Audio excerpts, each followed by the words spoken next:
Hello and welcome to my third video of sharing Saturday. और आज मैं आपसे बात करने वाला हूँ how to make your voice powerful, impactful and attractive.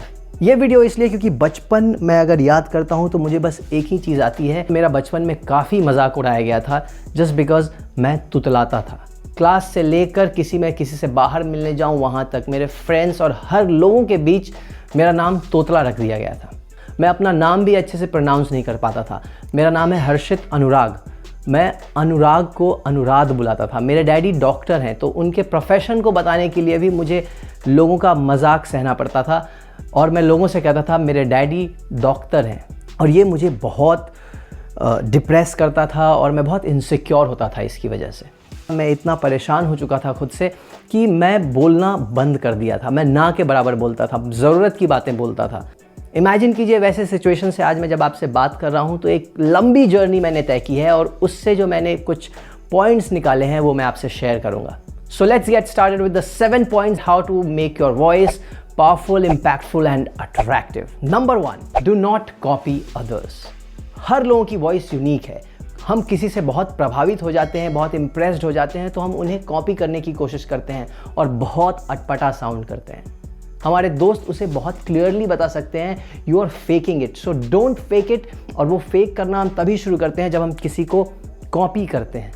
अगर हम किसी को कॉपी करना बंद कर देते हैं तो यहाँ से अपने वॉइस को पावरफुल, इम्पैक्टफुल और अट्रैक्टिव बनाने की जर्नी शुरू हो जाती है। So this was just very small and brief point 1।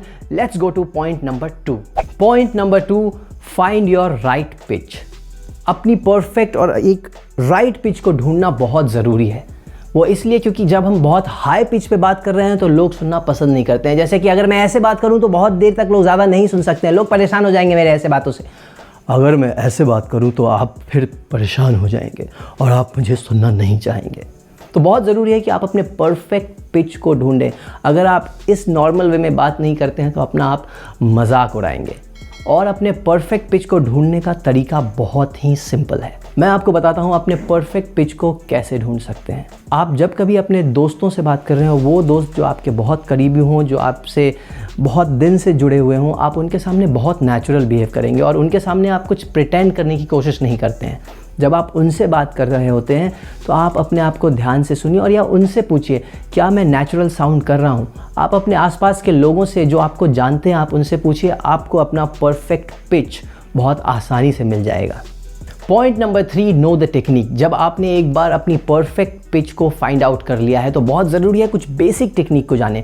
और मैं आपसे दुनिया भर की टेक्निक की बात नहीं करूँगा, मैं 3 बेसिक टेक्निक की बात कर रहा हूँ, and those are breathing, projection and modulation. Starting from breathing. जब हम ब्रीदिंग की बात कर रहे हैं तो बहुत ज़रूरी है एक अच्छी आवाज़ को बनाने के लिए एक अच्छी ब्रीदिंग पैटर्न को फॉलो करना चाहिए। और अच्छी ब्रीदिंग पैटर्न क्या है?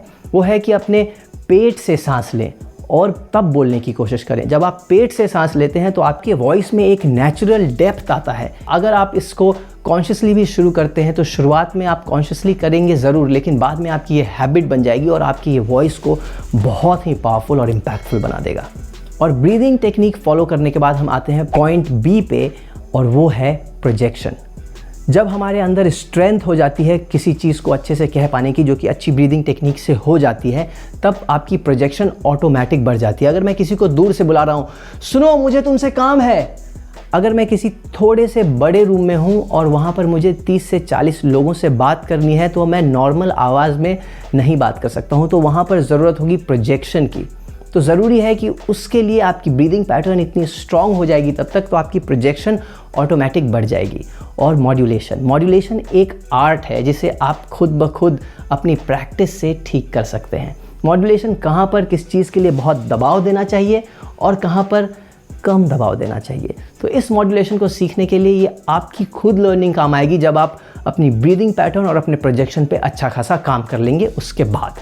पॉइंट नंबर 4, बहुत ज़रूरी होता है कि हम प्रैक्टिस किसी चीज़ की कितनी करते हैं। अगर मैं आपसे आज बात कर पा रहा हूँ तो इसकी मैं दिन भर प्रैक्टिस करता हूँ।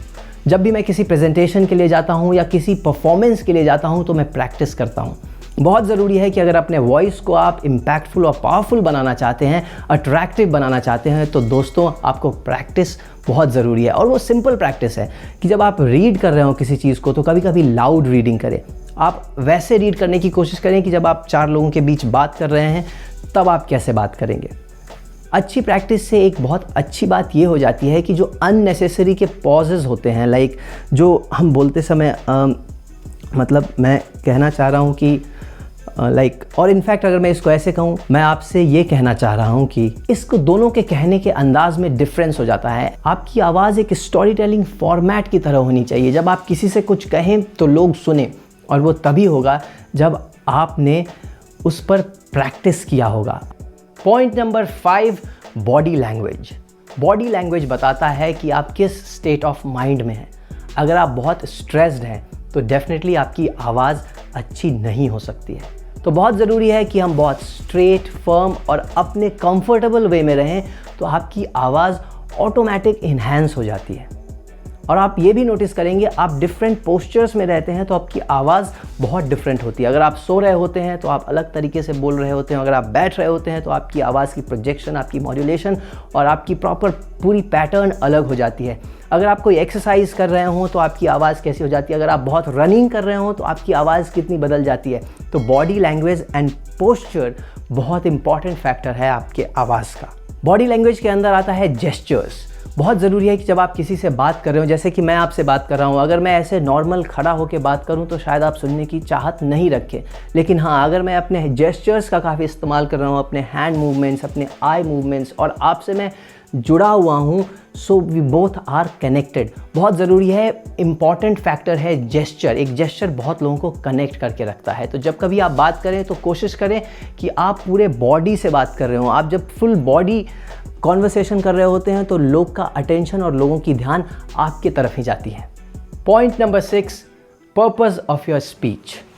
ये इसीलिए भी ज़रूरी है कि बहुत जगहों पे आप बहुत डिफरेंट तरीक़ों से बात करेंगे। आज मैं आपसे यूट्यूब वीडियो के तौर पे बात कर रहा हूँ तो मैं नॉर्मल लाइफ से थोड़ा फास्ट बोल रहा हूँ। जब मैं स्टोरी टेलिंग करता हूँ तो वहाँ पे बोलने का तरीका कुछ और होता है। जब मैं पोइट्री कर रहा होता हूँ तो बहुत काम, कंडेंस्ड और बहुत स्मूथ वे में प्रेजेंटेशन होता है।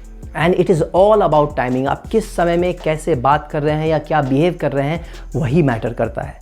तो अपने पर्पस ऑफ स्पीच को अपने दिमाग में क्लियर रखें। आपकी वॉइस काफ़ी इम्प्रेसिव, अट्रैक्टिव और बहुत इम्पैक्टफुल हो जाएगी। And last but not the least, point number 7, listen to yourself. आपने जब इन सब चीज़ों पे ध्यान दे दिया है तो बहुत ज़रूरी है कि आप कैसा साउंड कर रहे हैं वो सुने। मैं जब आपसे बात कर रहा हूँ तो डेफिनेटली मेरी आवाज़ दूसरे तक पहुँच रही है, आप तक पहुँच रही है, लेकिन ये आवाज़ मुझ तक भी पहुँच रही है और मैं इसे ध्यान से सुनूंगा तो मैं अपनी चीज़ों को ठीक कर पाऊंगा। और जब आप अपने आप को सुनने की आदत बना लेंगे तो हर दिन, day by day, you will improve yourself. ये था मेरा टॉप 7 टिप्स जो मैंने अपनी जर्नी से सीखा है और जिसको मैंने आपसे शेयर किया है। अगर आपको ये वीडियो पसंद आए तो मुझे प्यार दीजिए, चैनल को सब्सक्राइब कीजिए।